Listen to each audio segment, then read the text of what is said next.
Hey people, it's Saturday, the last day of the month, September 30th. I think I'll sit with you for a minute here. How y'all doing? What is this mess on my shirt? Okay, all right, so much for that. Alessandro, this shirt is from Canada, from a store in Toronto. I forget who sent this to me. People are so kind. Cheers. Once again, I didn't really actually prepare, but I want to talk about, again, someone. We just lost another. We're getting old, people. So since I was talking about the band Gypsy from Minneapolis, I turns out that one of the original members has just passed away recently. The Gypsy documentary is good, and I did leave the link a couple videos ago. And not unsurprising to me, the tragedy of the story of dealing with the mainstream music business.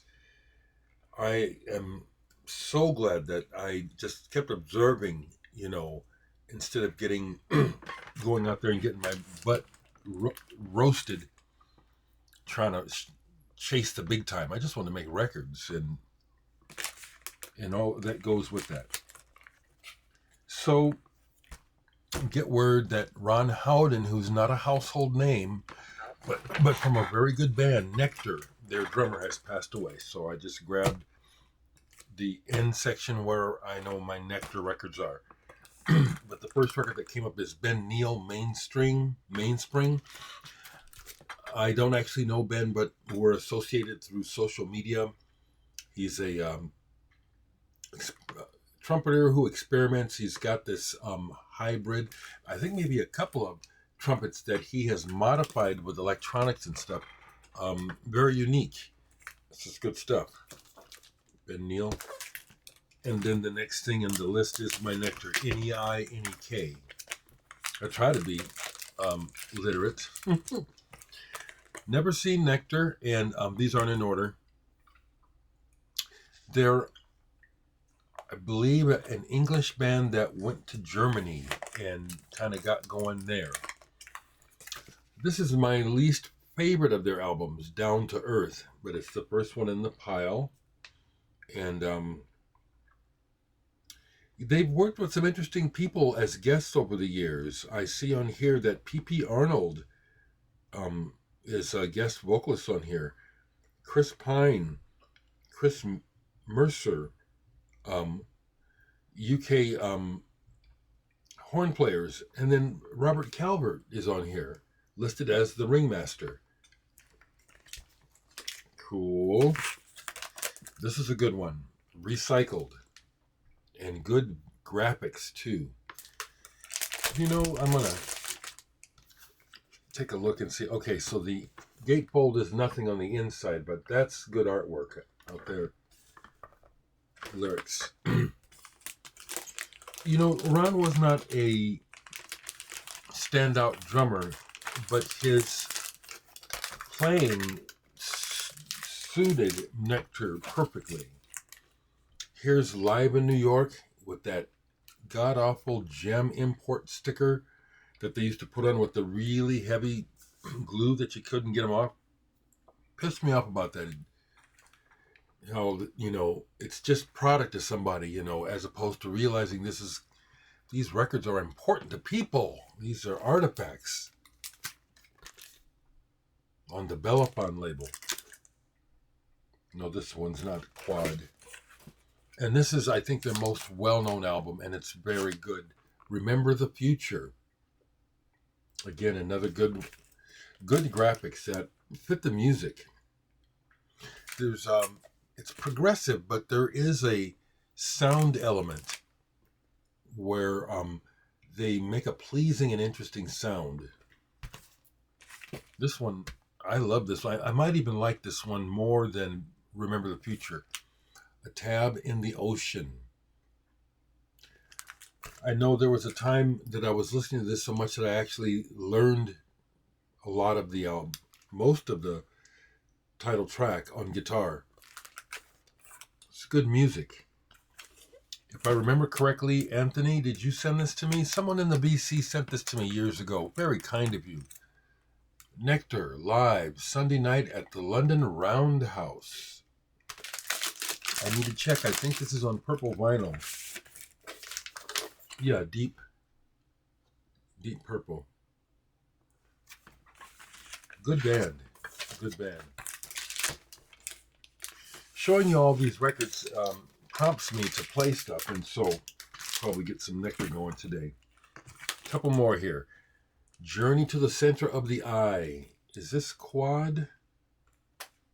No, the reason why I keep looking is Bellafon, the label for a while, was putting out quad records. I know I've got at least a couple. One Omega album on Bellafon is a quad album. This is another really good one. Real good. They did a good job of with the graphics on their albums. Magic as a Child. This is one that I'm really not that familiar with. It was like I needed to complete my Nectar collection or get what I could of theirs. And this is one that for a while it was easily found, used. I need to play this. And the last one in my Nectar section is Through the Ears. Previously unreleased in America, recorded live at the Academy of Music 1974. There you go. And then it leads into my Bill Nelson collection. These are, I was mainly getting my Nectar, but Northern Dream. This is not an original, but this is his first solo album. Eclectic, kind of odd. Really doesn't really give you much of a sense of what he was going to be doing in the future, but it's interesting. Next one, they're not in order. Das Cabinet. The Cabinet of Dr. Caligari. Yeah, I haven't listened to this in a while. Bill Nelson. I hope he's okay. You know, it's just one of those things. As we, the clock keeps ticking and we're all getting older, and that's just reality. So rest in peace, Ron and David McCallum, who, for me, figures into my life because as a kid, I liked Man from U.N.C.L.E. And I guess in a way I did have a crush on him, even though I didn't realize it as a kid. I was fascinated with his look because he kind of looked Beatle-like. And I never associated any of that with sex or crush. It was more like these people fascinated me. But I was listening on NPR to an old interview with McCallum and Terry Gross, and she talked about how she had a crush on him.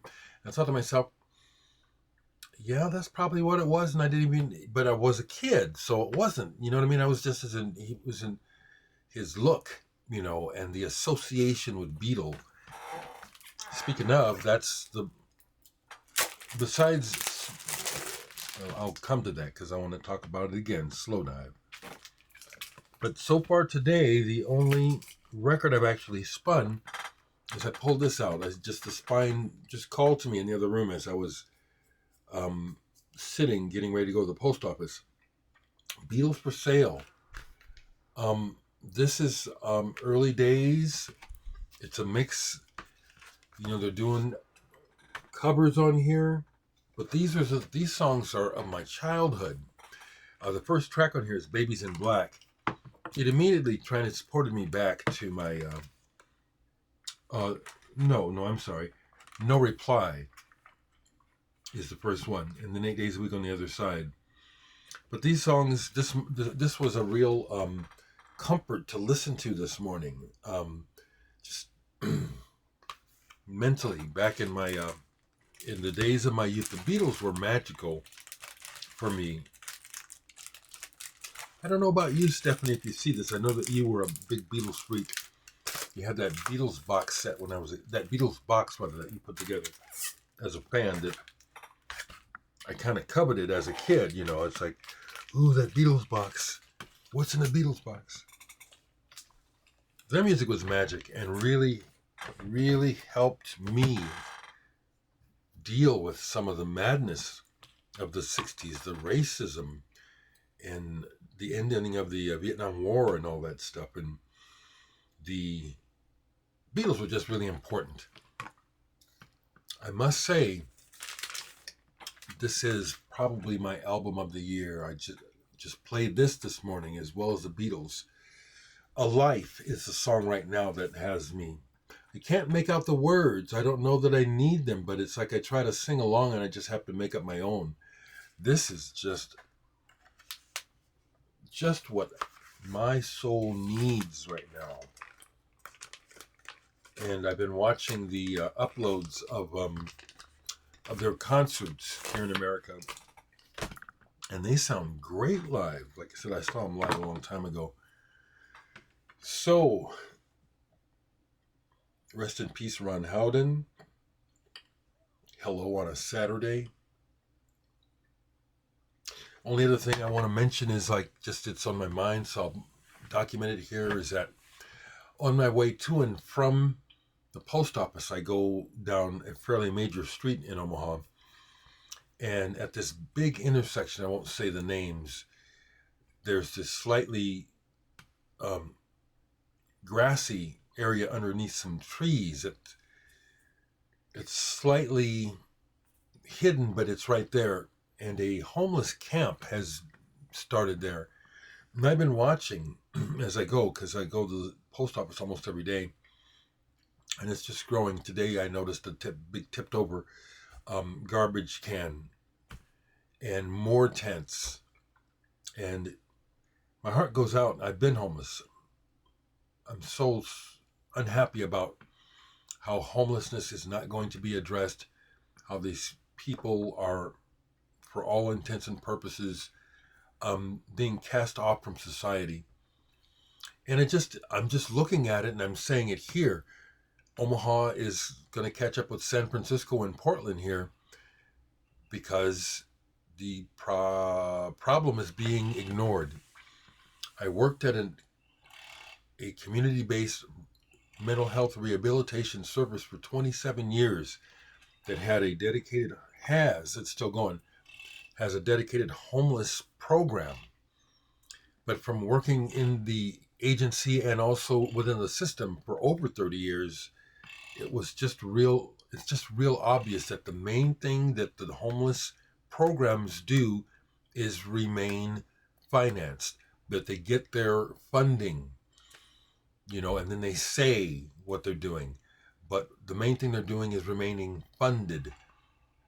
Homelessness is not being addressed at all. So, because of the air conditioner in the window, it's like you can hear everything out. At least as I can really hear everything outside, can't you? So I hear my neighbor. He's got a lot of junk, cars and junk in his yard and on the street. And I think he's over there trying to get this truck of his going. It's just, you need to junk that thing. Anyway, that's me on a Saturday. Hope you're all well. Oh my goodness, the flooding in New York. Can we say climate change is real? I hope everybody is okay in New York. Man, those basement apartments, the subway, the backing up of the sewers. Ooh, man, what a thing to have to clean up. Okay, just me expressing concerns, and a damn thing I can do except talk. I suppose if I had a lot of money, I'd be like the people with a lot of money. I'd be keeping my money. See ya.